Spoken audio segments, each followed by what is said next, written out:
मित्रांनो, ही चित्रात दिसणारी जी वस्तू आहे फेविक्विक, ही खूप बडे काम की चीज असं म्हणतो ना, पण ह्या फेविक्विकमुळं तुमच्यासोबत स्कॅम देखील होऊ शकतो. हो मित्रांनो, कारण माझ्यासोबतही आज असा स्कॅम होता राहिला. कारण काय झालेलं की आज सकाळी ATMवरती गेलेलो पैसे काढण्यासाठी आणि ज्यावेळेस ATMला गेलो तर त्या ठिकाणी दोघं जण आधीच ट्रॅप लावून बसलेले होते. म्हणजे ॲक्च्युअलमध्ये लाईनीनं 3 ATM आहे. तर 3मधलं एक SBI, कॅनरा आणि HDFC. तर मी आधी कॅनरा बँकेकडे चाललो होतो. तर त्यांनी मला सांगितलं ते ATM बंद आहे. हालाकी ते ATM चालू होतं. ते ATM बंद आहे म्हणून मला त्यांनी HDFCकडं पाठवलं आणि मी जसं तिकडे निघालो तर त्याच्या समोरचा जो एक दुसरा पोरगा होता, तो आधी जाऊन त्याचं कार्डला फेविक्विक भरून त्यानं मशीनमध्ये टाकलं आणि काढून घेतलं. आता मी जसं गेलो तर तसंच ट्रान्झॅक्शन केलं. पण माझे पैसे काय, कारण HDFCचं आधी कार्ड निघतं मग पैसे निघतात. तर माझे पैसे कार्डनं काढल्यामुळे पैसे निघले नाही. पण माझे पैसे कुठे गेले नाही, माझ्या अकाउंटला आले. पण प्रॉब्लेम झाला की मग कार्ड फसून बसलं. आता तो पुन्हा मध्ये आला आणि ट्रान्झॅक्शन करायच्या हेतून आणि पुन्हा त्यानं कॅन्सल दाबा किंवा पुन्हा पिन टाकून बघा, म्हणजे त्याला माझा पिन पाहायचा होता. असं त्याने हे केलं. पण मी काही पिन टाकला नाही आणि मी तिथून बाजूला गेलो नाही.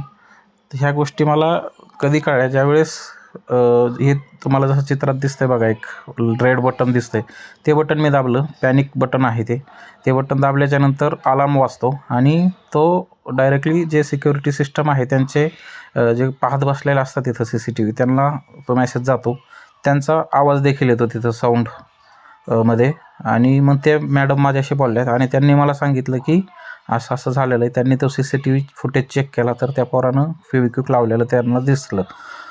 तर मित्रांनो, असा हा स्कॅम तुमच्यासोबतही होऊ शकतो. त्यामुळे ATMमध्ये गेल्याच्या नंतर आपले डोळे उघडे ठेवून आपण व्यवस्थित काळजीपूर्वकच ट्रान्झॅक्शन केलं पाहिजे. पिन कोणाला अजिबात सांगितलं नाही पाहिजे आणि आपलं कार्ड कोणत्याही परिस्थितीत सुटलं नाही पाहिजे. कार्ड कुठं राहिलं नाही पाहिजे.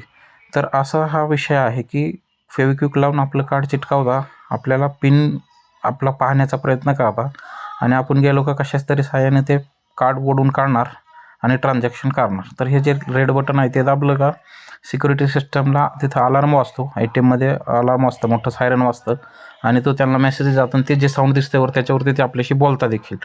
तर असा हा सगळा किस्सा आहे मित्रांनो. थोडक्यात आज माझ्या म्हणजे हुकला कार्यक्रम, नाहीतर चांगला कार्यक्रम झाला असता. तर असा हा सगळा विषय आहे. त्याच्यामुळे ATMमध्ये गेल्याच्या नंतर आपलं कार्ड सोडायचं नाही, पिन कोणाला दिसू द्यायचा नाही. हे काळजी नक्कीच घेतली पाहिजे मित्रांनो, नाहीतर एका फेविक्विकच्या सहाय्याने देखील आपलं अकाउंट खाली होऊ शकतं. तर हा सगळा विषय आहे. शेवटी मी तिथं 2 तास थांबलो. काही कोण आलं नाही, ना सिक्युरिटी गार्ड आला ना कोण आलं. मग मीच जाऊन एक पक्कडच्या सहाय्यानं कार्ड ओढून काढलं आणि घरी आलो. तर मित्रांनो, ट्रान्झॅक्शन करताना